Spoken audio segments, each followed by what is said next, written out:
৬১তম জন্মদিন আজ তারেক রহমানের। ১৯৯৫ সালে ২০শে নভেম্বর তিনি জন্মগ্রহণ করেন। খালেদা জিয়ার ও জিয়াউর রহমানের জ্যেষ্ঠ পুত্র তারেক রহমান। তারেক রহমান কিশোরবেলা তার বাবা-মা তাকে ঢাকা সেনানিবাস শহীদ হাই স্কুল অ্যান্ড কলেজে ভর্তি করেন, যেটি ছিল ইংলিশ মাধ্যম স্কুল। তার মাধ্যমিক ও উচ্চ মাধ্যমিক স্কুল সার্টিফিকেট ও অনার্স মাস্টার পরীক্ষা কৃতিত্বের মাধ্যমে উত্তীর্ণ হন তিনি। তারেক রহমান ১৯৮৮ সালে বাংলাদেশে উত্তরাঞ্চলে অবস্থিত বগুড়া জেলার গাবতলী উপজেলায় প্রাথমিক সনদপত্র গ্রহণের মাধ্যমে আনুষ্ঠানিকতার মাধ্যমে রাজনীতিতে প্রবেশ করেন। ১৯৩১ সালে বগুড়া জেলা বিএনপির পদ সদস্য পান।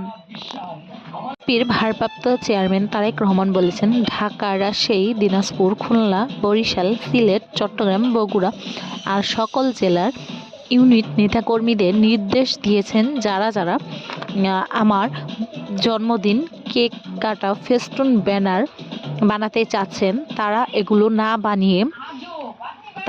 না বানিয়ে গরিব দুঃখীদের মাধ্যমে অর্থ দান করেন। যেগুলো অর্থ ব্যয় করে আপনারা ফেস্টুন ব্যানার কেক জন্মদিন উদযাপন করবেন, সেগুলো অর্থ ব্যয় করে জনসাধারণ মাধ্যমে অর্থগুলো দান করে দেন। চ্যানেল 5 পিয়ারানি।